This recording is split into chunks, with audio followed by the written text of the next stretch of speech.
अस्सलाम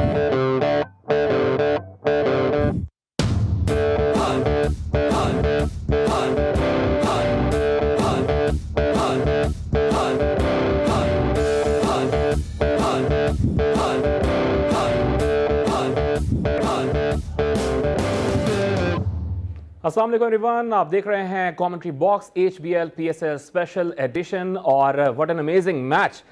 कल जो ओपनिंग था मुल्तान सुल्तान्स एंड पेशावर ज़ल्मी का, ज़ाहिर आज मैच है मुल्तान सुल्तान्स एंड लाहौर कलंदर्स का। एक इंपॉर्टेंट ओपनर हुआ है, nail biting finish. Lahore Qalandars ने 1 रन से कामयाबी हासिल की है, इस पर हम बात करेंगे। जो परफॉर्मेंसेस रही ओवरऑल एक अच्छी परफॉर्मेंस लाहौर कलंदर्स की रही है। और आज का एक important match national stadium Karachi में, Karachi kings are going head to head against Peshawar Zalmi, which means Imad Wasim is facing Babar Azam who is the captain for Peshawar Zalmi. इस पर आज हम बात करेंगे। मैच समरी पे जरा हम नजर डालते हैं कि मैच समरी में क्या सूरत हाल रही है। पहले बैटिंग करते हुए लाहौर कलंदर्स ने 175 रन बनाए। Fakhar Zaman outstanding 66 run.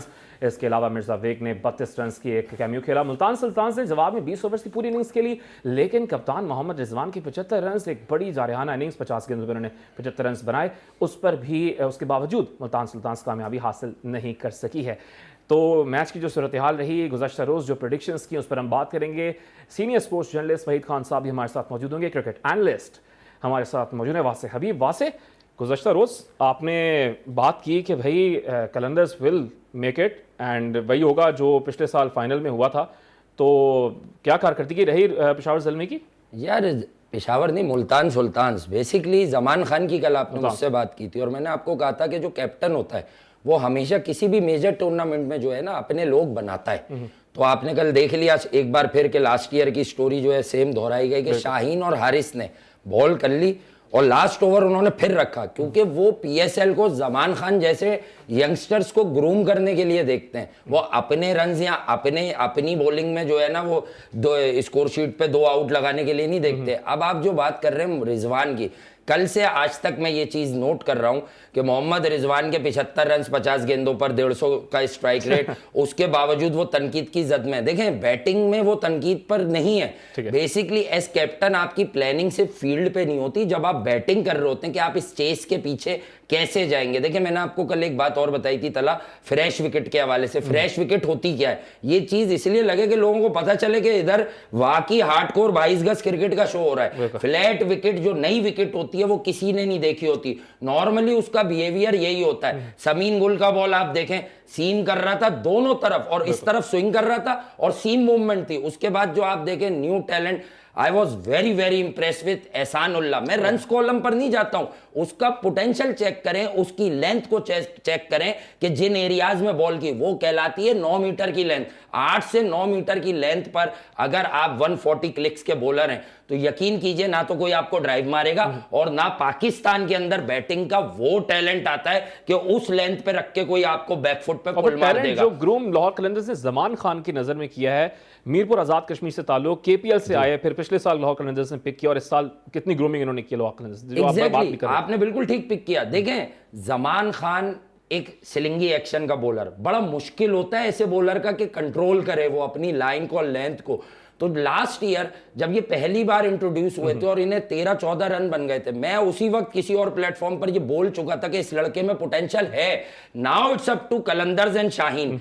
वजह क्या थी कि आकिब भाई को बहुत सारे लोग कुछ क्रेडिट देते हैं, कुछ डिस्क्रेडिट करते हैं, बट बहुत कम लोग इस बारे में जानते हैं। कुछ की उम्रें उतनी नहीं है कि 1992 के वर्ल्ड कप के हम सिर्फ एक फाइनल को याद रख के बैठे हुए हैं, वसीम भाई की 2 गेंदें, जहां से पाकिस्तान को 1992 का वर्ल्ड कप सडन डेथ आ गया था ना, हारना नहीं था, वहां से हर मैच आपको आकिब भाई ने जितवाया है। 3-3, 4-4 स्लिप्स रख के आकिब भाई की आउट स्विंग, डेविड बून को ऑस्ट्रेलिया वाले मैच में 2 बार आउट किया। एम्पायर ने खामा कॉट बिहाइंड उनका दिया ही नहीं था, क्लियर। यानी वो पता नहीं, फिर बहुत झगड़ा हुआ था उस वक्त। इमरान खान ने काम डाउन किया, अगली ही गेंद पे चौथी स्लिप लगाई और वहां पे मुश्ताक अहमद के हाथों कैच आउट करा दिया। तो ये आकिब जावेद थे भाई, और ये लोग हमेशा पूरे साल टैलेंट हंट करते हैं, जगह जगह से प्लेयर्स ढूंढते हैं। Zaman Khan is one of them, और आज इन्हीं का एक सितारा सलमान इरशाद, वो भी ढूंढा इन्होंने था, अब वो घूम फिर के बाबर को मिल गया। हारिस रऊफ ने क्या किया without any first class cricket. मैं कभी कभी तनकीद करता हूं, I still believe Haris Rauf की फिटनेस कंप्रोमाइज हो जाएगी टेस्ट क्रिकेट में। तो अब आप ये बात मुझे बता दीजिए कि आज कल आपने मैच देखा, तो कल के मैच में रिजवान पर असल तनकीद बैटिंग नहीं है boss, you have David Miller, you have Khushdil Shah, you have Kieron Pollard also. अब आप तलहा ये बताइए मुझे, कप्तानी का मसला है, खुशदिल शाह पर यहाँ पर्ची पर्ची के नारे लगे थे, मुझे कहने दीजिएगा ये वाली बात पूरी, आपको समझ आएगा। बाबर आजम और इमामुल हक वेस्ट इंडीज के खिलाफ इसी मुल्तान के स्टेडियम में पहला वनडे खेल रहे हैं, और इमाम और बाबर खेल रहे हैं वन डाउन है, एक विकेट गिरी हुई है। इमाम और बाबर जब 25वें ओवर में वो रन चेस कर रहे हैं तो रिक्वायर्ड रन रेट है 6.25 साढ़े 6 के बीच में। 36 ओवर में बाबर और इमाम आउट होके चले जाते हैं, पाकिस्तान को रिक्वायर्ड रेट चाहिए 9.25 रन फी ओवर, 8.60 से ऊपर। तो अब आप मुझे बताएं वो मैच आखिरी के 5 ओवर में किसने फिनिश किया? खुशदिल शाह ने, आपकी इज्जत बचाई। अब आप मुझे ये बता दें उस बेचारे को पर्ची पर्ची के नारे क्यों लगते हैं? प्रॉपर इफ्तिखार अहमद और खुशदिल शाह, मेरी यही जंग है, ये प्रॉपर डोमेस्टिक क्रिकेट से पॉलिश होकर आए हुए लड़के, सिफारिश पे नहीं आए। इनका पैमाना पीएसएल ना बनाइए भाई। आपने रन रेट की तो बात की है, वो तो उन्होंने दुरुस्त कर लिया ना, 50 बॉलों पे 75 मार के। आप समझे नहीं, मैं आपको मिसाल दे रहा था कि खुशदिल आपके पास है, डेविड मिलर को आपने जितना भी फॉलो किया मैं आपको बताता हूं, डेविड मिलर हमेशा नंबर 5 और 6 पर ही इफेक्टिव रहा है। अगर वो वन डाउन प्लेयर होता तो साउथ अफ्रीका एक अरसे तक रसी वेंडर डूसन का इंतजार नहीं करती, एडन मार्करम का इंतजार नहीं करती, बहुत अरसे तक वो इन पोजीशंस के लिए स्ट्रगल करते रहे। तो आपने खुशदिल लोकल टैलेंट ना, इस पोजीशन के बाद खुशदिल को गो देते, एक तो आपका टैलेंट नर्चर होता, इनहेंस होती उसकी स्किल्स, आपने मिलर को लाए, फिर वो शाहीन आए, हारिस आए, पोलार्ड। यार आप इतने बड़े बड़े नाम इसलिए पीछे रखे हुए हैं, शान मसूद का सवाल नहीं कर रहे हैं, 30 बॉलों पे 35 रन किए उन्होंने और 31वीं बॉल पे डैप कर रहे हैं वो। भाई आप सीधा मार के बाउंड्री पर आउट हो जाते, मुझे इख्तिलाफ नहीं होता आपसे। इन हरकतों से आप पाकिस्तान की वनडे टीम के नायब कप्तान को क्या आपकी जगह भी नहीं बनेगी फिर पाकिस्तान की टीम में। सही, यानी अब मैं कैप्टेंसी में पूछना चाह रहा हूं कि कैप्टेंसी में कहां प्रॉब्लम्स हुई हैं मोहम्मद रिजवान की? आप कह रहे हैं कि ठीक है 100 रन थे, पहली विकेट जब गिरी उनकी मुल्तान सुल्तान की 99 थे, फिर 102 रन, स्लो खेल रहे थे, आप सही कह रहे हैं शान मसूद, लेकिन कैप्टेंसी में कहां प्रॉब्लम्स हुई हैं? जैसे आपको भी बात करें, एक बात समझाता हूं, आप समझिएगा। बहुत सारे लोग आज भी ये समझते हैं कि कैप्टन का रोल होता है जब उसकी टीम फील्ड में होती है। नहीं, कैप्टन उस प्लानिंग का भी पार्ट होता है कि हमें इस टोटल को चेस डाउन कैसे करना है, चाहे उस टीम में बड़े बड़ी तोप चीजें हो, लाइक कैरन पोलार्ड। पोलार्ड कौन है इस वक्त? माजरत के साथ पोलार्ड अब एक एक्सपायर प्रोडक्ट हो गई है इस साल, वो यहीं मारेगा वो। अब आप देखें मुंबई से वो फारिग हुआ, उन्होंने आपका टिम डेविड उठा के नजर में रखा। टिम डेविड आपको तो मालूम नहीं होगा, दुनिया को मालूम है, टिम डेविड ने सिर्फ 15 रन किए थे यूएई में, ये जो खत्म वाली पीएसएल दोबारा हुई थी ना कोविड वाली, मैंने उस 15 रन पे आवाज लगा दी थी, पूरी दुनिया ने सुना है कि ये बहुत बड़ा प्लेयर है, ये इतना खतरनाक स्ट्राइकर है, और ये ऐसा स्ट्राइकर नहीं है, ये सिंगापुर से खेलता है ऑस्ट्रेलिया, अब ऑस्ट्रेलिया के लिए खेल गया था, ठीक है, ये वी में मारता है। एक होता है ताकतवर प्लेयर, ऐसे प्लेयर्स यूएई पाकिस्तान वगैरह में स्ट्रगल करते हैं, बट ये लेंथ जज करके वी में मारता है, तो ये हर कंडीशंस में चलेगा। आज मुंबई इंडियंस उसे जिस तरह से जेब भर के पैसे दे रही है, आप जरा चेक कर लें उसकी वर्थ, इसीलिए अब नखरे और नाज सबके ज्यादा है। अच्छा, ये जो कंसर्न्स है ना कि यार वो इधर है वो उसकी टीम में, ये आईपीएल में क्यों नहीं होते ये कंसर्न? लोग अपने स्केड्यूल क्यों चेंज कर देते हैं? अभी ट्रेंट बोल्ट बहुत अरसे से क्रिकेट नहीं खेल रहा, लेकिन एकदम से आईएल T20 में क्यों नमूदार हो गया था वो? भाई it's all about money in international cricket, सिर्फ और सिर्फ कमर्शलाइज है। नाज और नखरे हैं। जो मैच हुआ है कल और आज जो मैच होने उस पर बात करेंगे, ब्रेक के बाद हाजिर होंगे। ब्रेक के बाद वहीद खान साहब हमें ज्वाइन करेंगे। Right back after short break.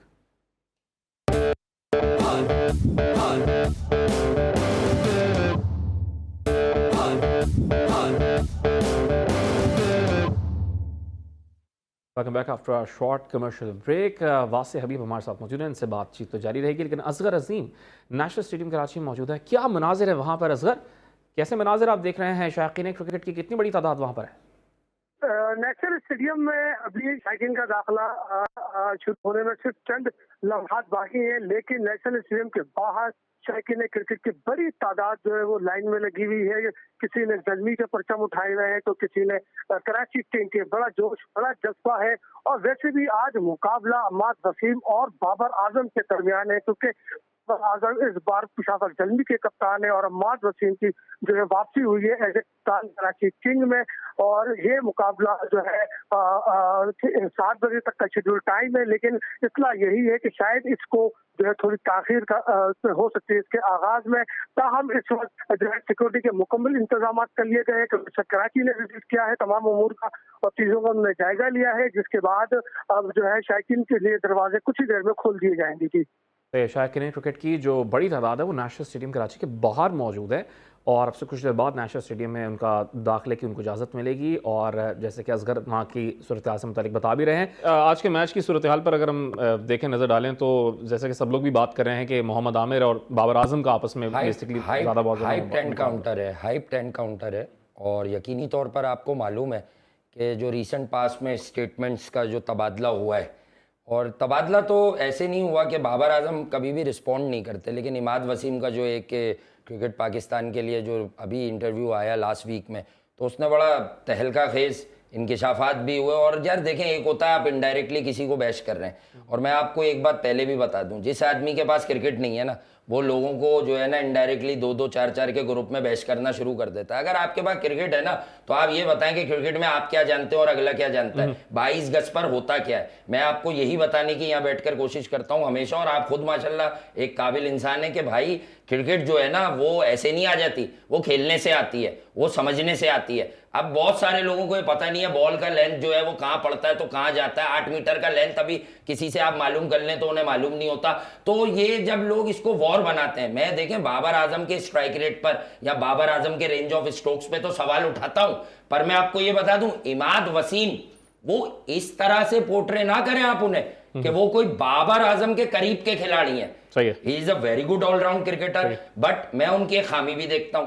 एक कप्तान को लग्जरी चाहिए होती है। क्या लग्जरी चाहिए होती है? कि मेरा स्पिनर हर सिचुएशन में बॉल कर सके। Imad Wasim is a power play bowler, उनकी बॉल ब्रेक नहीं होती, वो ब्रेक बड़ी मुश्किल से एक बॉल करते हैं। उनका बॉल लाइक मीडियम पेसर अंदर आप T20 में पहला ओवर करवा दें उनसे। हाँ, तो उनकी इफादियत ही यही है। बट ये जो मैच है, जो कल हमारी बात एंड हो गई थी, वक्त खत्म हो गया था, वहीद भाई भी साथ थे, तो मैं यही बताना चाह रहा हूं कि इस बार I think Karachi versus Lahore से ज्यादा हाइप जो बनेगी ना, वो इन दोनों मैचेस की बनेगी जो ज़ल्मी और कराची किंग्स के दरमियान होंगे। क्योंकि लोगों को कंपटीशन नहीं चाहिए, लोगों को स्पाइस चाहिए, लोगों को मसाला चाहिए। तो इस वक्त मसाला आया हुआ है, कराची किंग्स की इंतजामिया को ले लें या जिसको भी ले लें, या कराची किंग्स से रिलेटेड कुछ लोगों को ले लें कि यार जब से बाबर आजम वो छोड़कर गए तब से आप तंजो तीर के नश्तर बरसा रहे हैं, लेकिन overall on paper Peshawar Zalmi is a wonderful side.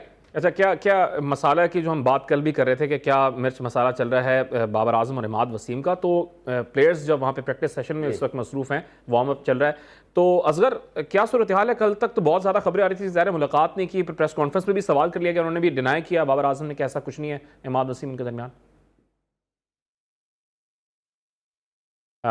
राब्ता मुनक़ता हो गया असगर अजीम से, उनसे हम बात करने की कोशिश करेंगे। तो अब ज़ाहिर हम सिचुएशन पे हम बात कर ही रहे हैं जो रही है, और जो मैच हेड टू हेड है उसकी सूरत हाल पर भी हम नज़र डालेंगे अब से कुछ देर बाद। लेकिन जो कप्तानी की हम बात कर रहे हैं, फर्स्ट टाइम कैप्टनसी कर रहे हैं पेशावर ज़ल्मी की बाबर आजम, तो डू यू थिंक के पुल ऑफ कर सकते हैं? सही है, वर्ल्ड कप खेल के आ रहे हैं, फाइनल खेल के आ रहे हैं, ठीक है, वो आपने कल भी बात की थी कि नेदरलैंड से हार गए थे, साउथ अफ्रीकन हार गए थे, तो क्या वाकई अच्छी कैप्टनसी कर सकते हैं या सिर्फ बाबर आजम ही हैं पेशावर ज़ल्मी में और कोई इनके पास ऐसी situation? Exactly, that's the point. हम बात देखें, जब भी हम कोई ट्रांसमिशन में बैठते हैं ना, तो पहले तो हमें ये देखना चाहिए कि वो है क्या, किस स्केल पर ये इवेंट हो रहा है। बाबर आजम की कप्तानी पर सवालात उठते हैं इंटरनेशनल क्रिकेट में। कराची किंग्स में उनकी कप्तानी से ज्यादा सवालात उठे थे उनके स्ट्राइक रेट को लेके, कि कराची किंग्स जो है वो 8-10 में से जो है वो 8 मैच हार गया, 9 मैच हार गया, और बाबर आजम ने तकरीबन 8 मैचेस में स्कोर किया 50 ऑनवर्ड्स। तो ये हमेशा ये कहते हैं कि ये मैच विनिंग रन्स नहीं है। क्यों नहीं है? क्योंकि आप, उनका एक मिजाज है। देखिए, कभी भी मैं ये नहीं चाहूंगा कि बाबर अपने मिजाज से हटके क्रिकेट खेलें या वो विकेट से उतर के शॉट्स मारने शुरू कर दें। पर प्रॉब्लम इज दिस, जो आपको, हमें, हम सबको अंडरस्टैंड करनी होगी कि ये एक फ्रेंचाइज क्रिकेट है। बाबर आजम को मेरी नजर में कराची किंग्स में जब वो कप्तान थे, तो मुझे क्या, एज पाकिस्तानी मुझे क्या तहफ्फुज़ है उनसे। साहिबजादा फरहान थे कराची किंग्स में, आपने उन्हें लगातार 4 मैचेस में प्लेयर नहीं बनाया, तो इस तरह से इनसिक्योर फील करते हैं आप पाकिस्तान के कप्तान नहीं, वर्ल्ड क्रिकेट आईसीसी रैंकिंग पर विराजमान प्लेयर इतना इनसिक्योर है, तो ये इनसिक्योरिटी हमारे कल्चर में हर आदमी उस आदमी की बुराई करने लग जाता है पीछे, उसे कहने लगता है अपना बच्चा है, उसे पता है ये जिस दिन सामने बैठ गया तो ये क्रिकेट बताएगा और हम बताएंगे, हमें अलिफ से बे भी नहीं पता कि क्रिकेट होती क्या है। ये बॉल जो आप लेके फिर रहे हैं, ये जो बॉल है ये पढ़ के इसको स्विंग कैसे करते हैं, इसको सीम कैसे करते हैं, ये देखने के लिए आपको आज तक जो है वो मोहम्मद आसिफ जो जस्टिस कुक की अदालत के मुजरिम है, आपको उनसे सीखना पड़ता है। तो भाई आप लोग क्या क्रिकेट में कर क्या रहे हैं आप लोग? अच्छा, तो अजय अभी जो मोहम्मद आमिर ने जो बाबर बयान दिया, कह रहे हैं कि मुझे कोई फर्क नहीं पड़ता कोई भी बैट्समैन हो, क्योंकि उनसे सवाल जब किया गया तो बाबर आजम को ट्विस्ट करके पेश किया गया है। वो आने वाला एक ऑनगोइंग एक सहाफी है, हमारे दोस्त हैं, उनका इंटरव्यू है, ठीक है।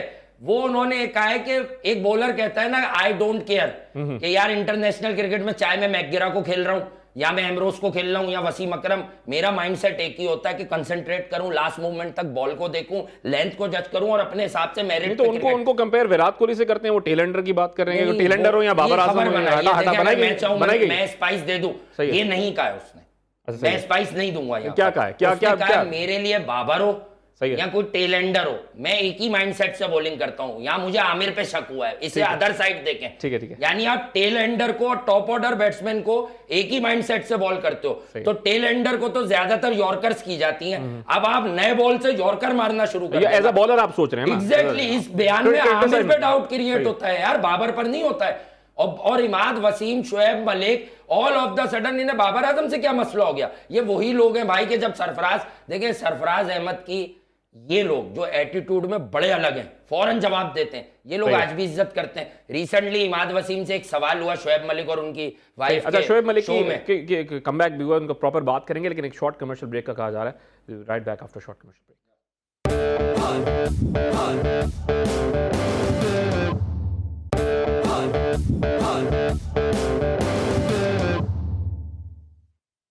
Welcome back after short commercial break. और ब्रेक से पहले जैसे हम बात करें, नेशनल स्टेडियम कराची में इस वक्त तैयारियां मुकम्मल हो चुकी हैं। Peshawar Zalmi they are going head to head against Karachi kings, और जो इससे पहले पास्ट 2016 से 2023 तक की हिस्ट्री रही है, 17 T20 international matches PSL seasons में पेशावर ज़ल्मी 12 में कामयाब रही है। कराची के सिर्फ 5 जो हैं वो उनके पास विन्स हैं। इसका मतलब है कि कराची नेशनल स्टेडियम में होम ग्राउंड में मैच है, काफ़ी प्रेशर की सूरत हाल में होगी। वहाँ से वाकई प्रेशर होगा। पहली बार कप्तानी कर रहे हैं पेशावर ज़ल्मी से बाबर आजम, लेकिन कराची किंग्स के फैंस की एक्सपेक्टेशंस बहुत होंगी, बट अगर आप ये देखें कि कराची किंग्स के वो साबिक कप्तान रहे और पाकिस्तान के सितारा है वो, भाई इसमें कोई शक नहीं है। और आप अगर ये बात मुझे बताएं, कराची किंग्स के फैंस जो हैं, डाई हार्ड फैंस, वो ज़रा से जैसे कि आपने कल देखा था मुल्तान के खिलाफ बहुत ही मुतनाज़े ज़बान इस्तेमाल हो गई है मुल्तान में, तो वो किसी ने आके नहीं किए। देखिए पब्लिक के पास खुशियां देने के लिए अब क्रिकेट है। अब ये जो लीग आती है ना, तो जिसके शहर की टीम है, अगर आप उसकी नुमाइंदगी कर रहे हो और आप अपने पर्सनल माइलस्टोन के लिए खेलेंगे, तो आज मुझे ऐसा लग रहा है कि कहीं ना कहीं कराची किंग्स के जो फैन है, कराची किंग्स के जो फैन है, वो बाबर आजम को सपोर्ट से ज्यादा जो है ना बाबर आजम के अगेंस्ट ही खड़े हुए होंगे, क्योंकि एक तो वो अब उनके कप्तान नहीं रहे और लास्ट सीजन में बाबर आजम उनको कोई खास खुशी दे नहीं सके, तो उनका ओल्ड कैप्टन इमाद वसीम वापस आ गया। एग्जैक्टली, तो अब यही मैं आपको बता रहा हूं कि भाई बाबर आजम पाकिस्तान क्रिकेट टीम को लीड करते हैं और एक फॉर्मेट में नहीं, अक्रॉस द फॉर्मेट। तो बाबर आजम पर कप्तानी का क्या प्रेशर होना चाहिए? कुछ भी नहीं।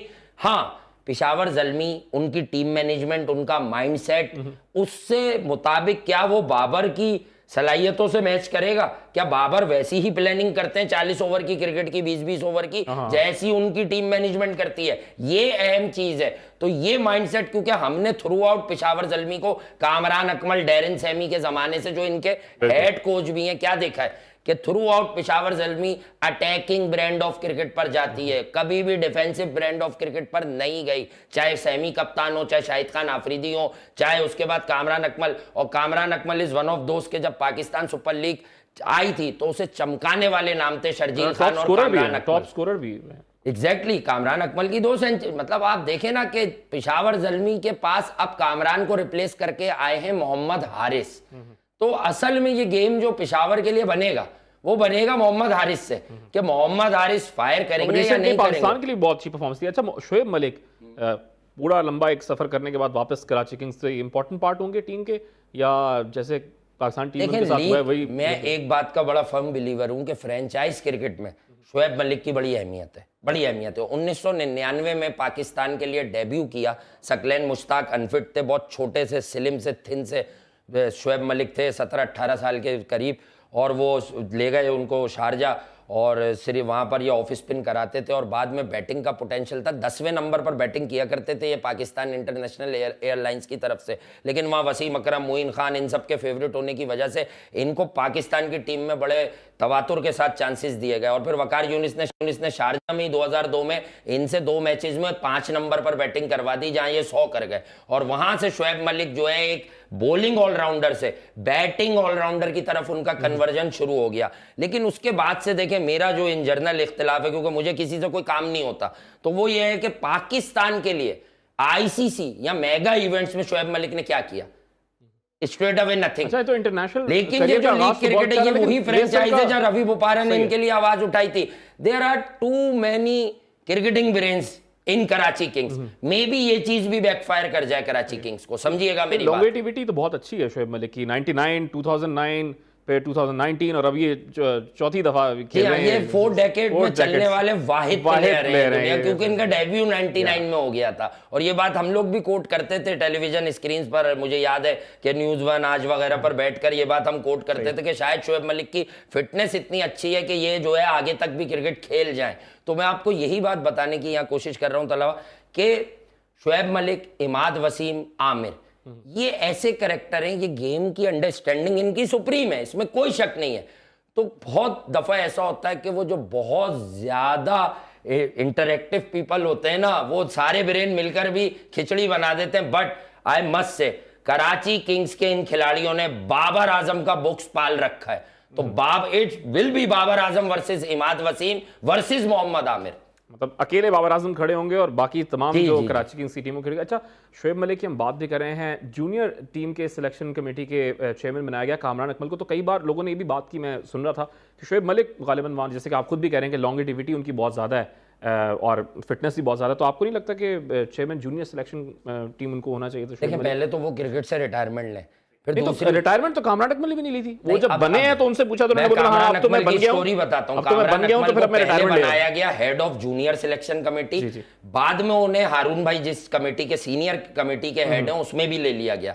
और फिर वो पेशावर जलमी के भी, आपको पता, वो अपने लोगों को रिस्पेक्ट देते हैं। पहले नहीं दी पेशावर जलमी ने, याद है, पैसों के लास्ट ईयर मसाइल हो गए थे और ये आके आ गए थे कि मैं नाराज हो गए थे, जैसे रूठे हुए बच्चे बहुत होते हैं ना पाकिस्तान क्रिकेट में। तो अब आप देखें कि अब क्या हुआ कि इनका एक प्राइवेट चैनल पे अच्छा हैंडसम अमाउंट का कॉन्ट्रैक्ट है, ठीक है। तो वो कॉन्फ्लिक्ट ऑफ इंटरेस्ट में आ रहा था, तो बेसिकली वो बहामी मशावरत से पाकिस्तान क्रिकेट बोर्ड की उन्होंने एक रुक्का लिख दिया कि मैं अभी मेरा कॉन्ट्रैक्ट है तो ये कॉन्फ्लिक्ट ऑफ इंटरेस्ट है, इसलिए मैं सीनियर सिलेक्शन कमेटी से फिलहाल रिजाइन करता हूं। अगर बाद में मेरी खिदमात की जरूरत हो, यानी मैं पीएसएल की ट्रांसमिशन कर लूं, उसके बाद आप मुझे दोबारा रख लीजिएगा। सिंपल इज दिस यार, ऐसे और ऐसे कान नहीं पकड़े, यूं आ जाए यूं।